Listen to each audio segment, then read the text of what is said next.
Ulah ngaku mah gampil. Ibu ngaku nih ke tetangga, saya mah istri yang baik, saya mah istri yang solehah, saya mah nurut, taat sama suami. Itu kan kata ibu. Yang paling benar gimana? Ibu nanya sama suami, wahai suamiku, sudahkah aku menjadi perempuan yang menghibur dirimu?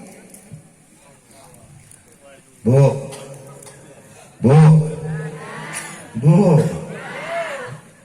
ini yang sudah nikah nih, coba ngacung yang punya suami. Yang nggak ngacung, saya doain suaminya kawin lagi. Ya, mana yang punya suami ngacung? Dan sebelah sana ngacung. Udah, saya mau nanya Bu, terakhir kapan diingat-ingat ibu bilang ke suami, wahai suamiku yang ganteng? Kapan, Mbak? Tara? Masya Allah. Pak, anu di pojok tak fakta.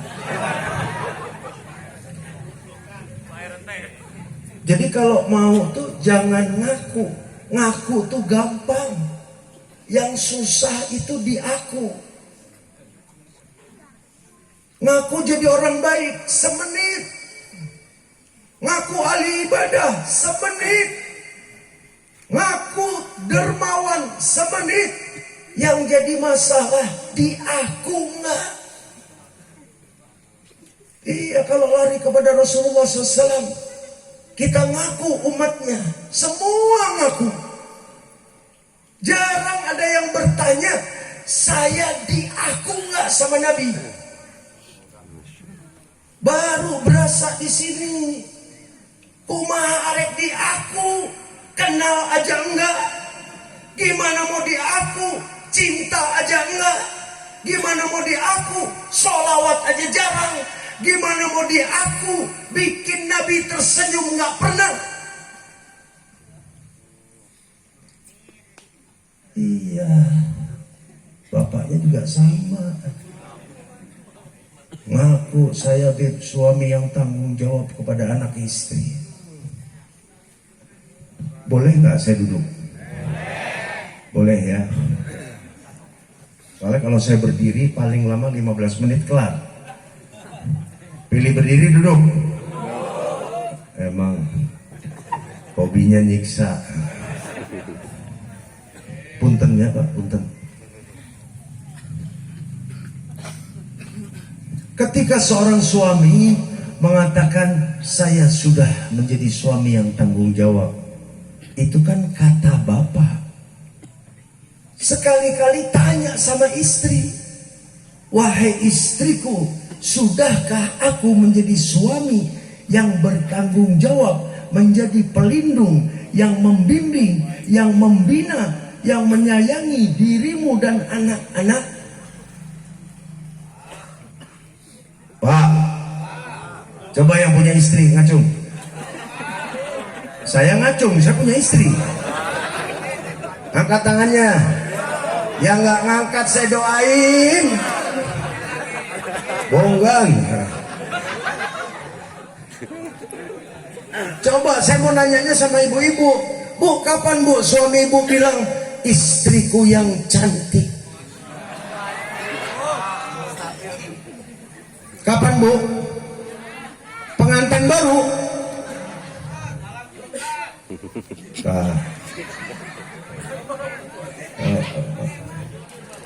Malam Jumat, Masya Allah. Bagus jawabannya malam Jumat, kan di sini banyak anak kecil.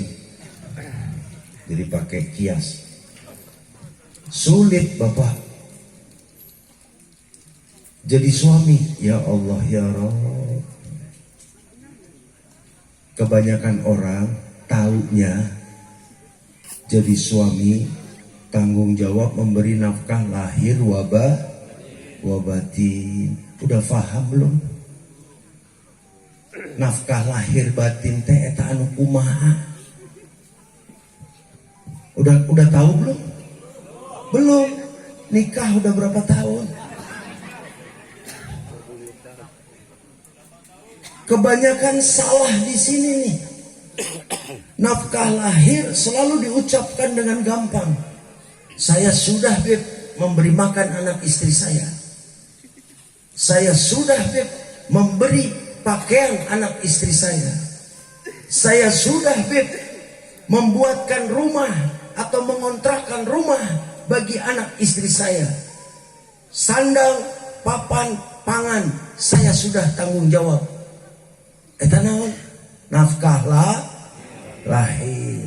Nafkah batin, alhamdulillah Beb, malam Jumat tara telat. Betul. Betul. Itu tanggung jawab suami. Hah? Sekarang saya mau nanya nih buat bapak-bapak biar melek. Biar melek, biar mikir. Kalau nafkah batin buat istri malam Jumat, saya mau nanya, anak perempuannya malam apa?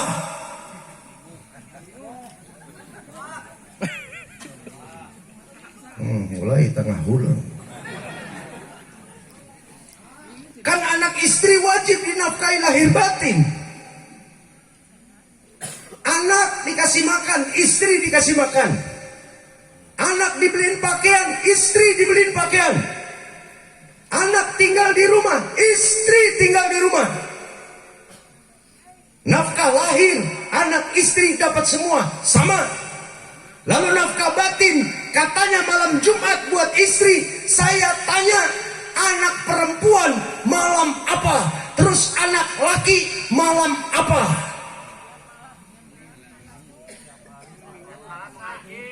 Artinya apa? Selama ini bapak nggak pernah ngasih nafkah batin anak.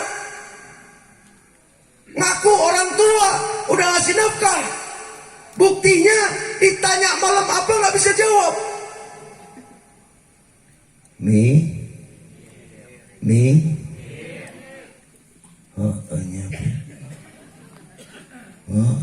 benar. Pamajikan malam Jumat. Artinya apa Bapak? Bahwa malam Jumat bukan nafkah batin. Itu tidak ada bedanya ketika istri lapar. Karena lapar itu rasa, kenyang rasa, senang rasa, haus rasa. Istri lapar, bapak ngasih makanan, rasa laparnya hilang, jadi kenyang. Malam Jumat, istri lapar, bapak datang, laparnya hilang, istri jadi kenyang. Itu nafkah lahir. Siapa yang sudah nikah 5 tahun lebih? Nggak usah ngacung dah. Di si era. Artinya Bapak sekalian, kita sebagai suami, kebanyakan suami nggak paham nafkah batin itu apa. Hati-hati Bapak. Nanti di yaumil hisab, nih Pak, di yaumil hisab nanti paling sibuk kaum laki-laki. Anak bermaksiat, bapaknya kena. Istri maksiat, bapaknya kena. Dirinya maksiat, kena. Apalagi nggak pernah dinafkahi batin. Nafkah batin bagi istri dan anak secara garis besar, suami seorang ayah wajib mengenalkan Allah Ta'ala kepada anak istrinya, wajib mengenalkan baginda Nabi besar Muhammad Sallallahu Alaihi Wasallam kepada anak dan istrinya. Suami wajib mengenalkan agama kepada anak dan istrinya. Suami wajib mengenalkan akhlak wa adab kepada anak dan istrinya. Itu nafkah batin.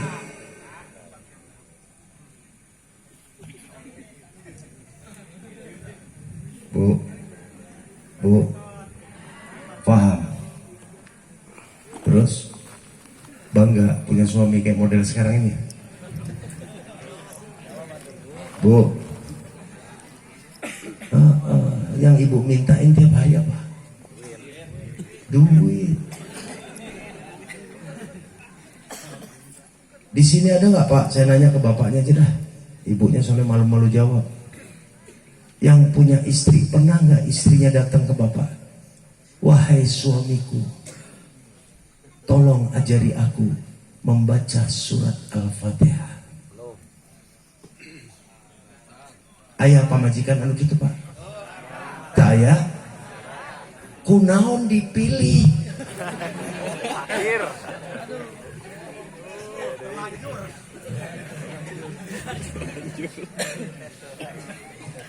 Lanjut mah berarti apes. Bu, nih saya harus tengok gini, tengok sana kan di sini ada ibu-ibu, di sana ada ibu-ibu. Bu, ibu pernah nggak Bu dipanggil sama suami? Wahai istriku yang cantik, datanglah ke sini. Baca surat Al-Fatihah. Saya suamimu pengen tahu salah enggak? Tos can Bu? Hah? Tacan? Eta caroge merek nao. Bu, aya nu kitu Bu caroge? Taya? Masya Allah, aku naon dipilih Bu. Artinya apa Pak? Artinya bapak bilang cinta sama istri, tapi sesungguhnya bapak membiarkan istrinya. Di dalam ketidaktahuan, bayangkan kalau istri salah membaca surat Al-Fatihah, sedangkan surat itu wajib dibaca di dalam sholat. Bacanya salah, terus sholatnya gimana? Salah. Kenapa? Hati-hati. Setan saja ngasih jebakan di surat itu. Dalam satu kitab pernah saya baca, setan memberi nama anaknya yang diselipkan di antara kata di dalam surat Al-Fatihah. Ada 7 atau 8 nama anak setan.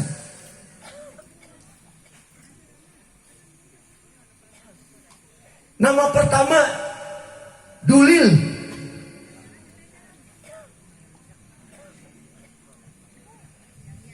Karena bacanya tuh harus ada jeda sedikit. Bismillahirrahmanirrahim. Alhamdulillahi. Banyak yang baca Alhamdulillah.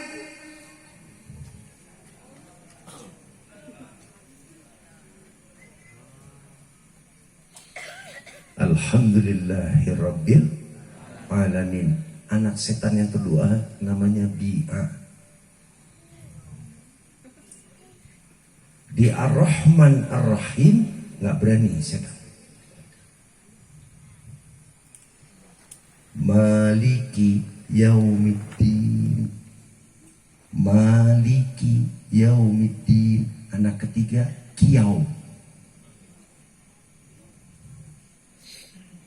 Salah baca Malikiyau, harta si Kiyau. Anak keempat Kanak. Anak kelima Kanas. Anak ketujuh dan seterusnya. Siapa yang tanggung jawab kalau istri salah baca? Bukannya membaca benar, malah manggilin anak setan. Siapa yang kena? Suami. Enak Pak jadi suami? Nggak main-main. Bu, seumur ibu jadi istri, pernah nggak dipanggil suami? Wahai istriku, sini, aku ingin lihat seperti apa wudumu, benar atau salah. Pernah, Bu? Nggak pernah. Masya Allah. Pak, kalau istri wudunya salah, sholatnya diterima nggak? Jawab yang keras. Kalau istri wudunya salah, sholatnya diterima nggak? Siapa yang tanggung jawab? Alhamdulillah masih sadar. Iya, nggak gampang Pak jadi suami. Makanya ketika ijab kabul itu seperti jual beli. Ada mahar, ada ijab kabul, pakai kontan atau hutang. Persis jual beli. Ingat nggak waktu dulu nikah? Ya kan? Dan tunai, dibayar tunai. Ada yang hutang ada. Memang nggak apa-apa. Artinya apa? Orang tua perempuan menyerahkan hak dan kewajiban. Nih, antum sudah beli anak saya. Nih, hak dan kewajibannya aku serahkan. Dosa dan pahalanya engkau yang tanggung jawab. Neraka dan surganya engkau yang tanggung jawab. Wahai suami. Iya. Harudah. Saya lanjutkan sedikit terkait sama malam Jumat. Bu, pernah nggak Bu selama ibu jadi istri dipanggil suami, wahai istriku, aku ingin melihat ketika engkau mandi junub, ketika engkau mandi wajib, aku ingin lihat salah atau tidak. Pernah nggak Bu? Belum pernah. Nah, Eka model caroge ibu. Pak, ini nggak main-main. Kalau istri mandi janabah, mandi junubnya salah, dia wudu 1000 kali nggak sah.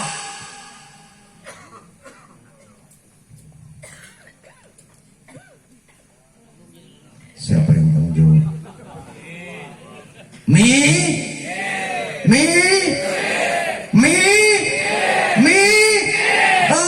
Suami harus banyak mikir.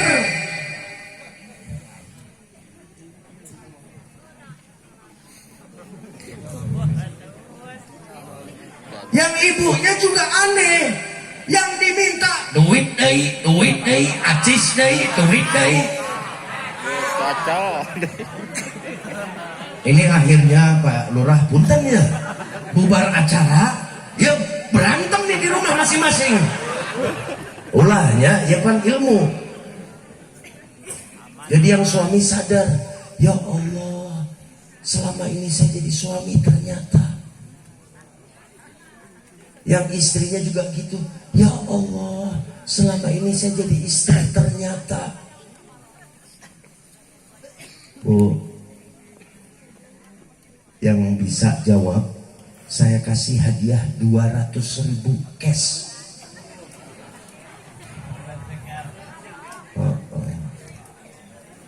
Perlu ditunjukin duitnya. Kadang orang sekarang kalau nggak ada bukti nggak mau. Tenang, seueur. Nih, benar-benar saya mau kalau ngasih hadiah. Tanya.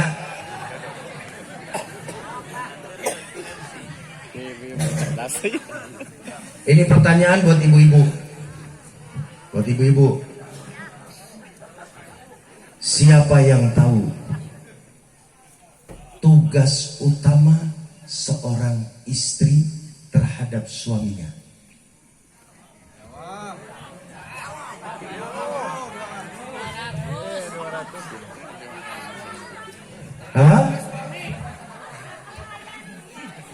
Melayani suami kurang tepat. Bu, ibu suka melayani suami. Tugas utama melayani itu bagian dari tugas yang lain. Tugas utama seorang istri apa? Mendampingi. Salah.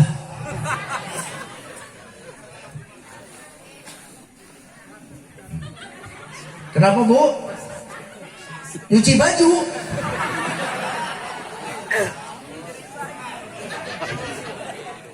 Tenang, Bu, ini kan kayaknya para suami pada ngetawain gitu ya, Bu ya. Nih sekarang saya ganti 200.000 buat para suami. Tugas utama seorang istrimu apa? Hah? Salah. Hah? Hah? Mencari ilmu. Itu santri. Ada yang tahu?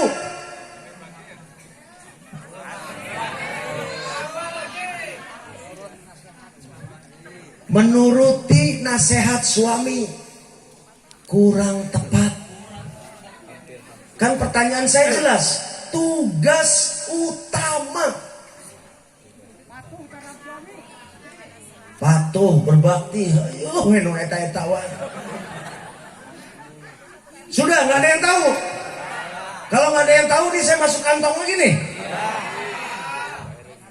Tugas utama seorang istri terhadap suaminya menjadi penghibur.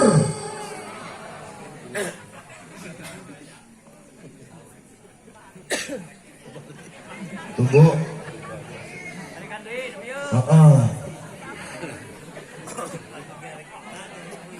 Kah, abdi ge arek eta. Arek acisna lain arek jawabanna.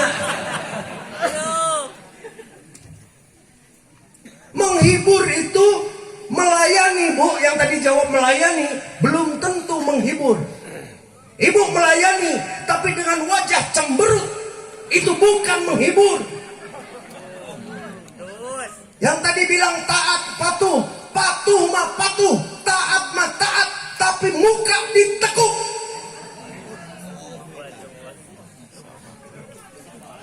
Ibu nurut, nggak boleh keluar sama suami, iya, tapi ngebanting pintu.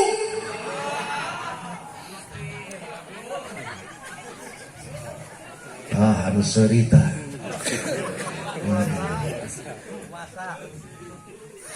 Makanya berat, Bu. Dan ajaibnya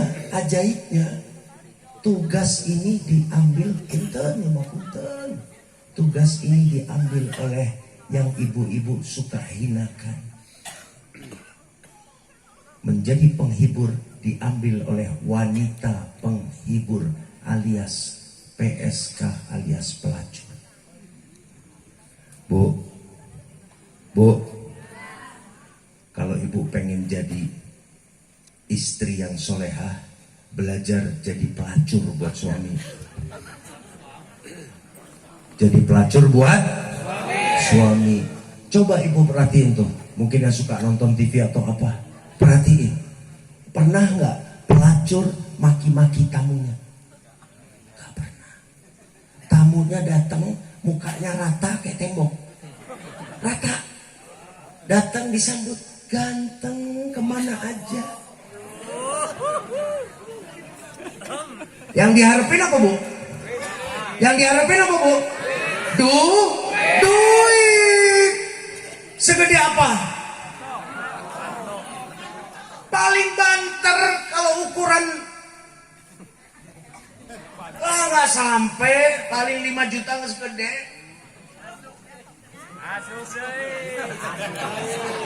Lah daripada saya ngomong ngeliatin ini terus.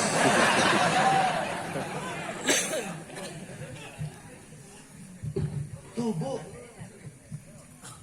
Ibu mau lihat di sinetron pelacur gimana? Tamunya nggak mandi sebulan. Pelacurnya dandan cantik wangi. Datang tamunya belum mandi sebulan, dipeluk. Ya Bu, bisa jadi pelacur buat suami. Bisa Beb, waktu pengantin baru selama 40 hari. 41 hari ke sana, keluar aslinya.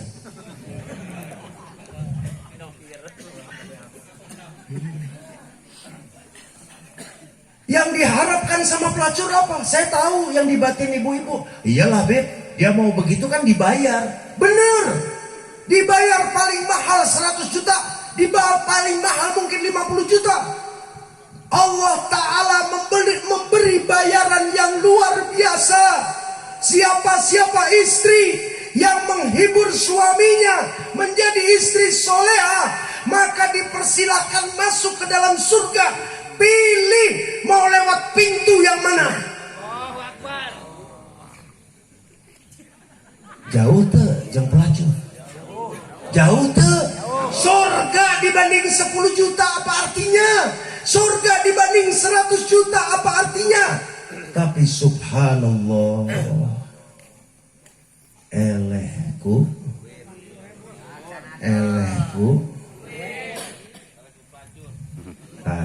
maksudnya itu. Jadi jangan bicara, oh pelacur kan dia ngarepin duit. Ibu bukan lagi duit, surga dikasih. Suruh dandan di depan suami setiap hari, nggak mau. Wangi berhadapan sama suami, nggak mau. Senyum bibirnya kepada suami dalam keadaan apapun, nggak mau. Memuji suami mungkin 10 tahun sekali. Beb, kok enak bener Beb jadi suami? Kata siapa Bu? Saya kalau boleh milih, masuk lagi ke rahim ibu saya, terus disuruh milih, mau jadi laki, mau jadi perempuan. Saya milih jadi perempuan aja. Kenapa? Jadi perempuan gampang masuk surga. Jadi laki ribet. Tadi urusan nafkah batin aja udah pada ngahuleng. Nanti siksa hisab, ya Allah, para suami nanti. Mudah-mudahan masyarakat di sini setelah mendengar ini berubah. Lalu gimana Beb? Saya kan pengetahuan agama saya nggak bisa. Saya dulu nggak pesantren. Terus gimana tanggung jawab saya? Makanya ngaji, datang ke kiai, datang ke ustadz, cerewet sama kiai, cerewet sama ustadz. Wahai ustadz, wahai kiai, ajari aku, karena aku bertanggung jawab kepada anak dan istriku. Jangan ke kiai ke ustadz cuman butuhnya 4 perkara. Kalau ada kematian sibuk baru nyari kiai. Sah anu mimpin tahlil teh. Nanti kalau ada kematian bagi waris berantem baru kita mesti ke kiai. Ini bagi waris hukumnya gimana? Ada acara model begini baru ingat kiai. Acara muludan, acara rajaban baru ingat kiai. Masa kiai ustadz pesantren 15 tahun cuman urusannya itu-itu aja.